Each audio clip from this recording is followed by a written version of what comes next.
la vida de la colectividad judía a mediados del siglo pasado en los países de la Europa Oriental, y especialmente en la Rusia zarista. Les era negado su derecho al trabajo de la tierra, por lo que se veían obligados a ganar su pan en tareas secundarias, ya sea en el pequeño comercio o en distintas artesanías. Así fue posible que se acusara vilmente al pueblo judío de ser improductivo.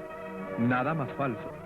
Y así lo dice su propia historia, condensada en el Royei Tzoim, Beoidei Adamá, es decir, pueblo pastoril y agrícola.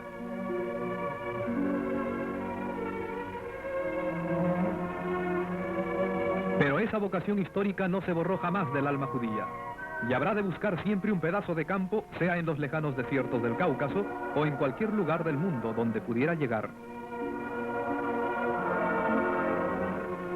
Muy lejos de allí, un joven país, la Argentina, acababa de poner fin a la conquista del desierto y abría sus puertas a todos los que quieran habitar el suelo argentino, para que pudieran llenarse de espigas sus millones de fértiles hectáreas. Y como un símbolo, la proa del vapor Weser, como gigantesco arado, abría sus surcos en el océano, trayendo el 14 de agosto de 1889 al primer contingente de inmigrantes judíos para trabajar la generosa tierra argentina.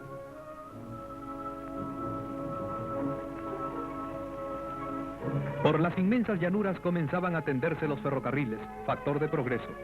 Por ellos, un grupo de esas familias llega a Palacios, provincia de Santa Fe.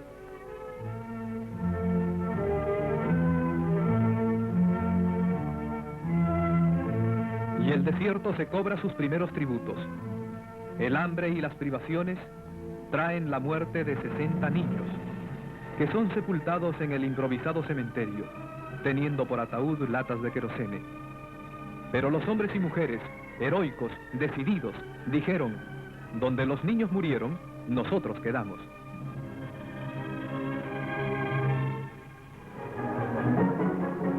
Y se continuó la lucha. Su clamor por subsistir llegó a través del doctor Löwenthal al barón Mauricio de Hirsch, quien se interesó por la gente abandonada y la posibilidad de una amplia colonización en la Argentina. Así, el barón Hirsch organiza Jewish Colonization Association en el año 1891.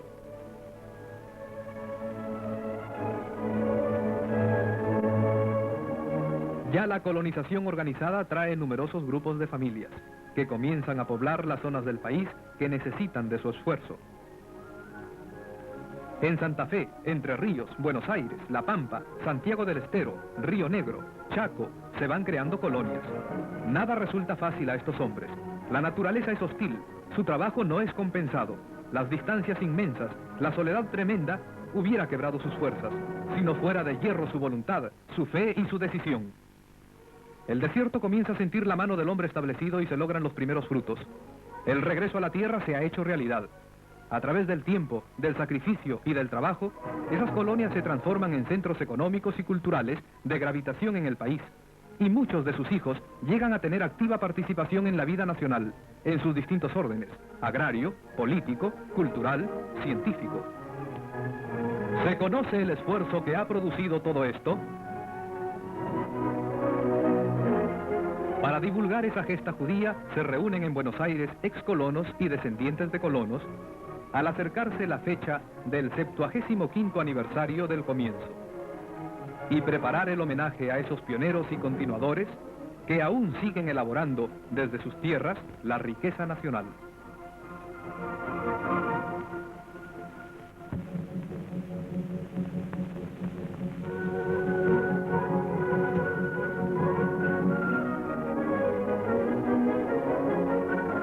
Se integra así la primera comisión técnica que comienza a buscar entre el rico patrimonio histórico los elementos que integran el argumento a preparar, y lo hacen en reuniones nocturnas, a la vieja usanza campesina. Luego salen a tomar contacto con hombres e instituciones que fueron y son actores en la vida real de la película que se busca filmar.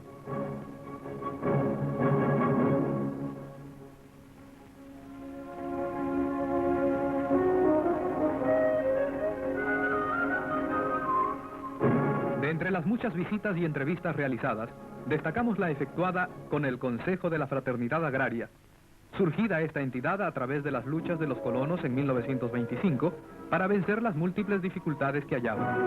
Este organismo une a las distintas cooperativas, cuyas inquietudes sentimos y compartimos, al primer órgano periodístico del movimiento cooperativo, el Colono Cooperador, al frente del cual se halla hoy su director, don Abraham Gavis.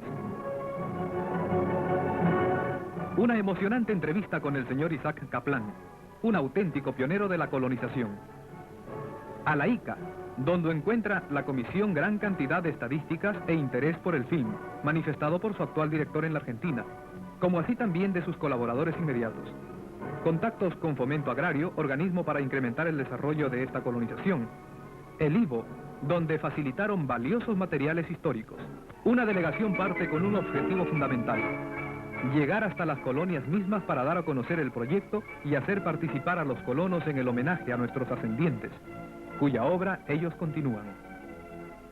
Un camarógrafo integra la delegación para filmar este documental que deje plasmado en imágenes los primeros pasos y la continuidad de la colonización. Y la delegación parte hacia la provincia de Santa Fe, a los lugares que dieron origen a esa gesta. En esta provincia ya se habían echado las bases de toda la colonización en la Argentina, con la fundación de Esperanza por parte de Aarón Castellanos. Pasamos bajo este arco en cuya memoria se ha erigido al cumplirse el primer centenario de aquella fundación. Moisés Ville, aquellas familias primeras quedaron. La tierra dejó de ser desierto para ir enriqueciéndose por la mano del hombre. Pero no solamente árboles, sorgo forrajero o alfalfa integran esa riqueza, sino que las colonias fueron incorporando otras producciones.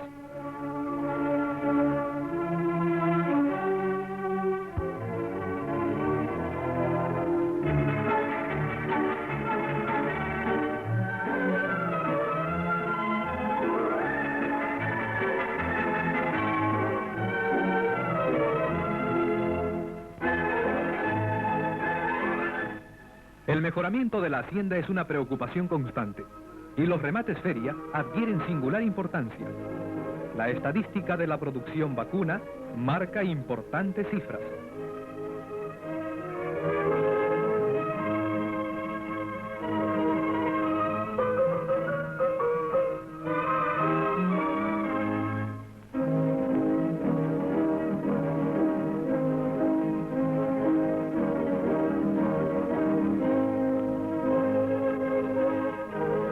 Una importante producción lechera, cuya industrialización lograda a través del esfuerzo de 8 cremerías, llegó entre otras conquistas a la cooperativa Sancor, cuyos productos son preferidos en todo el país y en el exterior.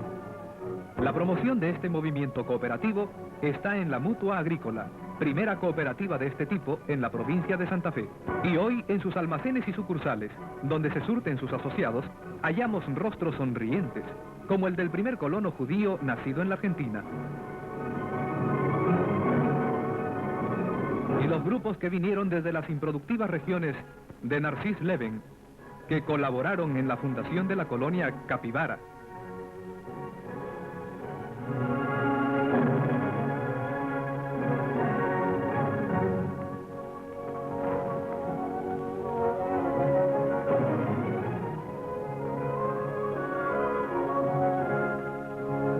Los dirigentes de las instituciones hacen un alto en sus actividades para escuchar, en su salón de actos, a la delegación, aportando ideas sobre el film. El comienzo fue difícil, ver a aquellos chicos muertos y todo lo demás, relata este colono que llegó en el Weser, mientras muestra su viejo machete, compañero de trabajo y defensa.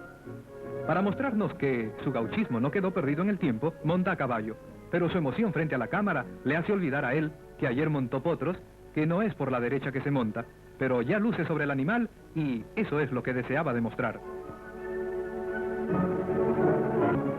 Pero el pueblo se desarrolló como consecuencia del esfuerzo único de los campesinos, a pesar de las trabas que para un progreso mayor, más rápido y menos difícil, significó que se encontrara unido a los grandes centros de consumo, no por una vía directa, sino por ramales secundarios, con toda la colonia Montefiore, en la misma provincia de Santa Fe, y Dora, en la provincia de Santiago del Estero, son testimonios del aporte de esta colonización. Y la delegación deja la provincia de Santa Fe y cruza el Paraná, en la clásica balsa, para ir al encuentro de las colonias entrerrianas. día despertará. Tu ranchito dormido, no sé si un día despertará. Manuelito celeste, que Pancho Díaz lleva. Prendidito a su... Al principio sus campos fueron montes de espinillos, que el esfuerzo humano debió transformar en lugares habitables con sus escuelas, bibliotecas, hospitales, es decir, centros donde la vida pudiera realizarse, cultivarse, y no quedar marginadas de la civilización, que nunca se detiene. Así son los grupos pertenecientes a Colonia Clara, centro de esa civilización, enclavada desde aquel ayer, que fue Espinillos, que fue desierto. Y donde los niños, jóvenes y adultos encuentran los medios necesarios para su desarrollo cultural y espiritual.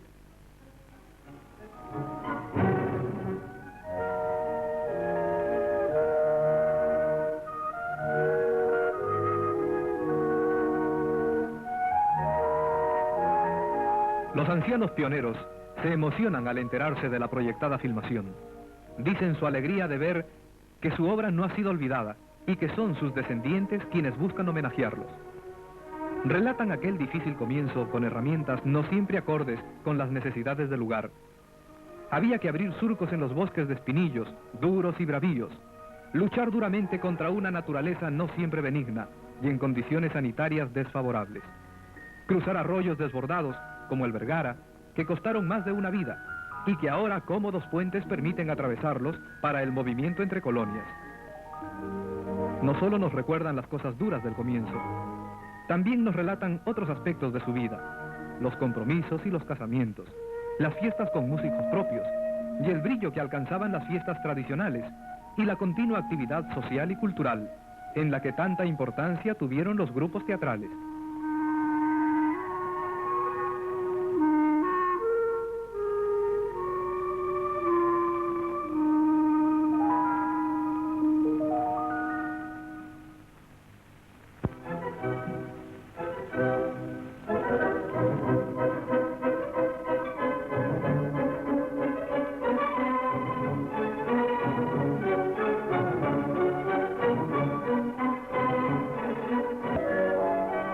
Apoyándose en su pasado de abnegación y trabajo, nos cuentan todo lo que lograron con su esfuerzo constructivo.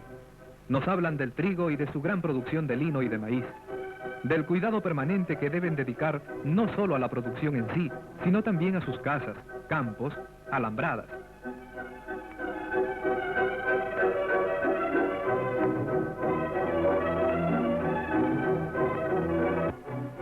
De algunos establecimientos que alcanzaron señalados progresos en su género, mereciendo premios por su producción.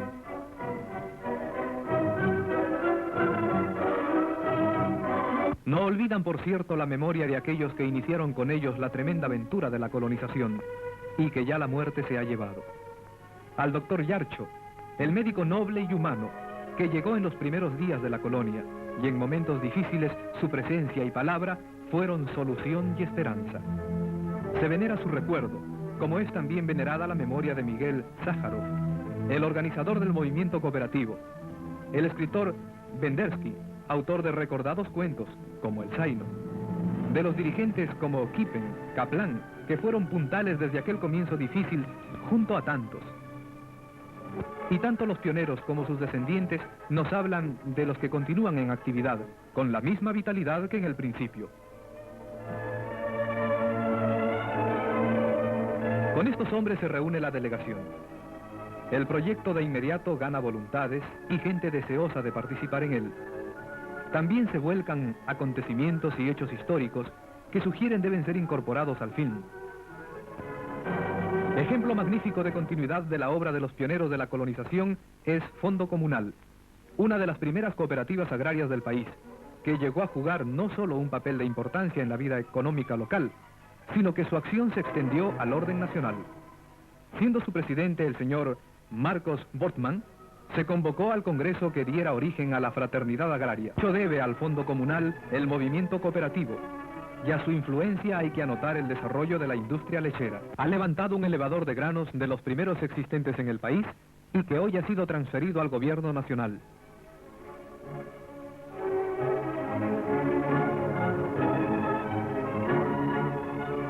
Una importante fábrica de aceite de lino, con el esfuerzo mancomunado de la Federación Entrerriana de Cooperativas y la Fraternidad Agraria, y que cuenta con modernísima maquinaria que le permite un constante aumento de producción, aún enfrentando desde sus comienzos dificultades económicas que fueron duros escollos para su existencia y progresivo desarrollo.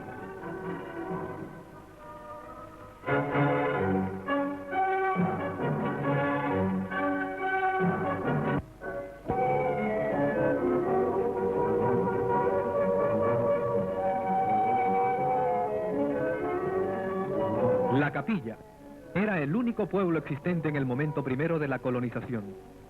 La falta de medios de locomoción impidió su progreso. Desde aquellos primeros días, aquí fue donde se desarrolló la vida social, desde el ámbito cultural a las asambleas agrarias. Aquí se creó el Fondo Comunal y funcionó la primera imprenta, donde se imprimió el primer periódico agrario en Yiddish.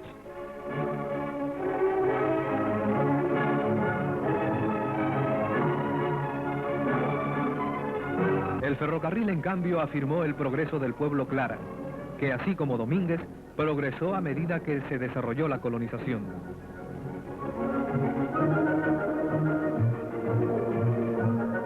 Sigue teniendo su papel fundamental.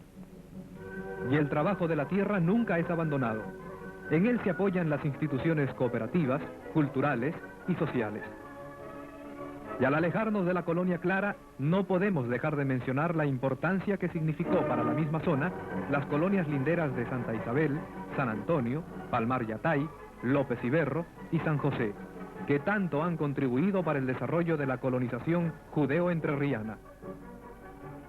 Cada colonia tiene su orgullo, y en la historia de la colonización ha inscrito su aporte original y propio. Así ocurre con Basavilbaso, que fuera la cuna de la primera cooperativa agrícola de la Argentina, y cuya acta de fundación, escrita en Yiddish, se conserva celosamente.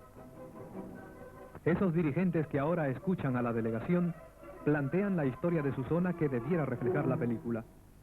Aquí cuentan de las dificultades climáticas, del granizo y de las terribles mangas de langosta que en pocos minutos destrozaban el esfuerzo humano de muchos meses, o a veces de años. También nos recuerdan sus mártires.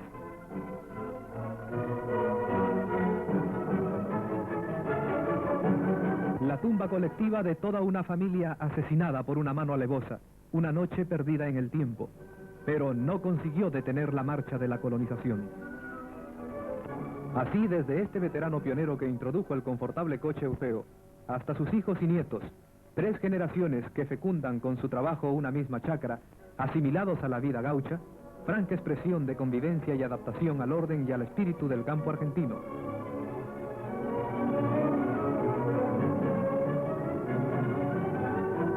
Hay quienes asimilaron más rápido o más lento el trabajo del campo, pero todo es cuestión de hacer producir la tierra.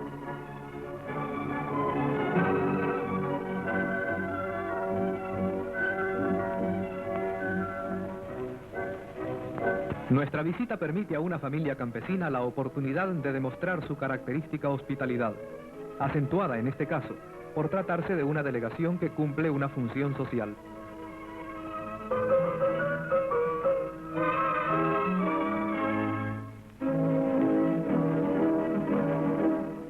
Como en todas las colonias, la industrialización de la leche es organizada a través del movimiento cooperativo. No se ha llegado a tener adecuadas instalaciones en las chacras, donde aún se ordeña a la intemperie y en forma manual. Sin embargo, un hijo de colono, apoyándose en el viejo tambo de su padre, ha instalado uno moderno.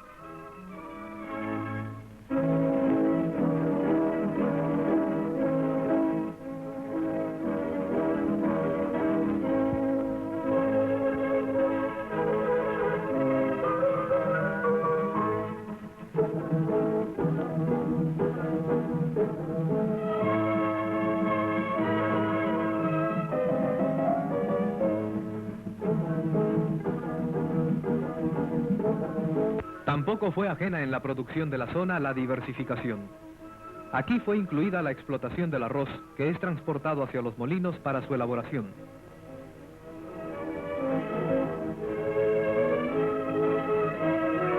El progreso de los pueblos es producto del esfuerzo agropecuario. Basavilbaso cuenta con otro factor que ayudó a su desarrollo, ya que por tratarse de un importante nudo ferroviario en el que trabajan centenares de obreros, la acción conjunta de ambos sectores impulsó su progreso.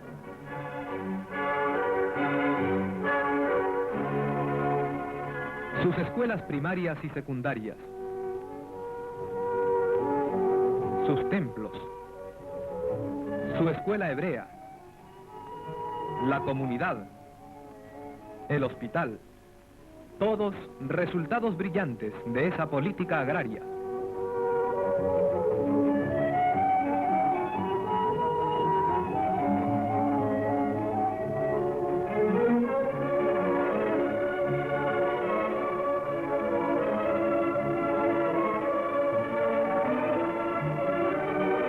Dejamos Basavilbaso y nos internamos en un bosque de espinillos, uno de los antiguos enemigos del colono. Es el camino a Alcaraz.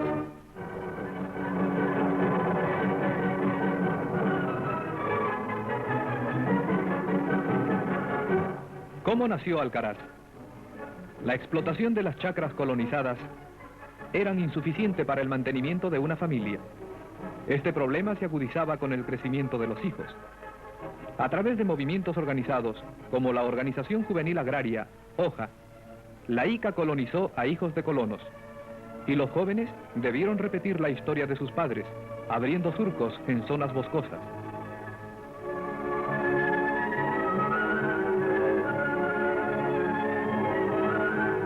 Fundaron su cooperativa, OCAVI, que pertenece al grupo que integran las colonias Luis Ungri y Leonardo Cohen, creados entre los años 1925 y 1929, creando y desarrollando la vida social.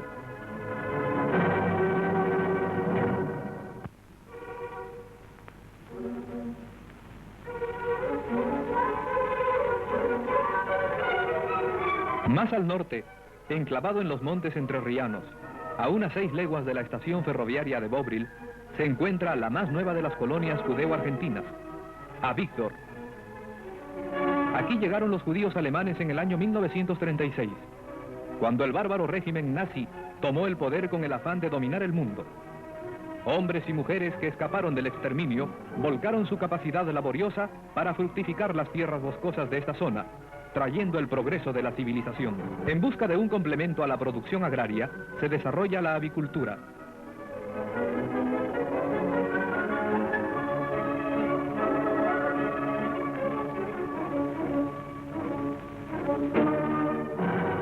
Mientras el nazismo destruía su propio país, estos hombres construyeron hospitales, escuelas, cooperativas y una intensa vida social.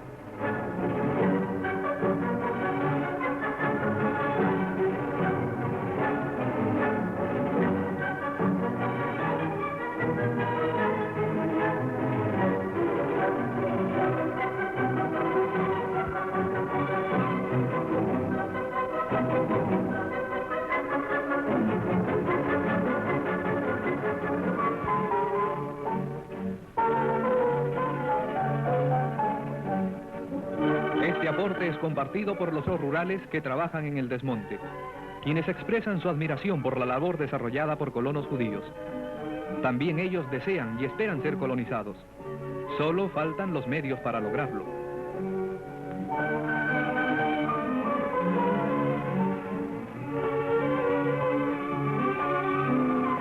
La reunión con los dirigentes de Avigdor debe hacerse a la luz de faroles a querosene.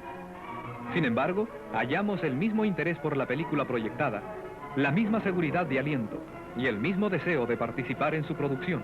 Junto al camino, el trigo agita en el aire sus espigas de oro y su corazón de pan. El trigo llega hasta el borde mismo de las cenizas del desmonte, como un símbolo, como una esperanza. En este pequeño punto del mundo, entre los montes, hasta hace poco desiertos, una mano judía cultiva ahora una espiga de trigo, cosecha una espiga de trigo.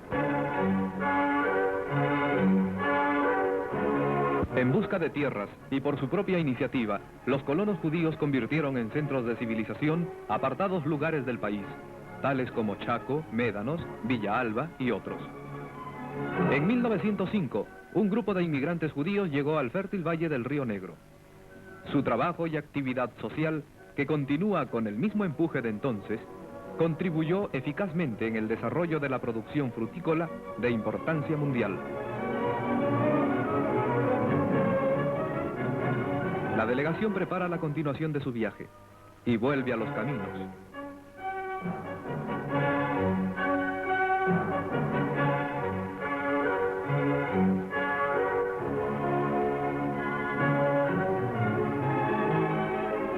Llega así a esta hermosa ciudad de Carlos Casares, levantada donde ayer fuera desierto. Salón, construido en el año 1902, donde se realizó el encuentro con los dirigentes locales, es símbolo de una intensa vida social.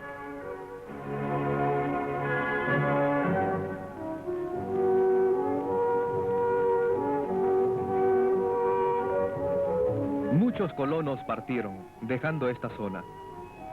Pero estos árboles que plantaron nos hablan de sus proyectos y esperanzas en un futuro agrario que debieron abandonar por causas ajenas a su voluntad.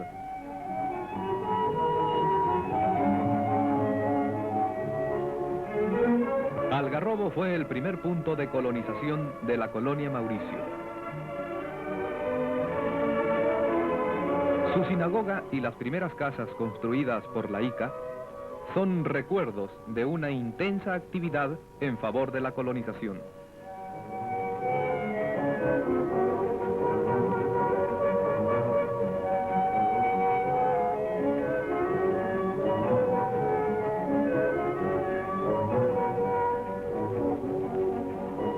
Estación Hirsch. A su lado, la casa donde don Marcos Alperson escribiera su libro 30 años de colonización judía en la Argentina, que refleja los primeros pasos de la colonización. Esta casa, llena de venerables recuerdos, es una reliquia, conservada por sus descendientes, que continúan dirigiendo la producción de su chacra. Los que superaron los momentos difíciles se afincaron definitivamente, en convivencia con toda la población campesina.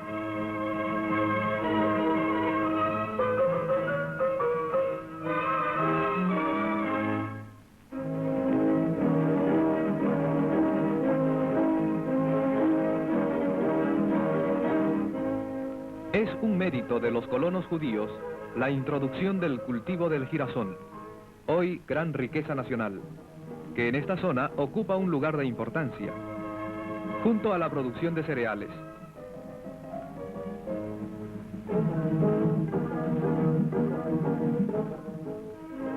Así como la de alfalfa, vital elemento forrajero.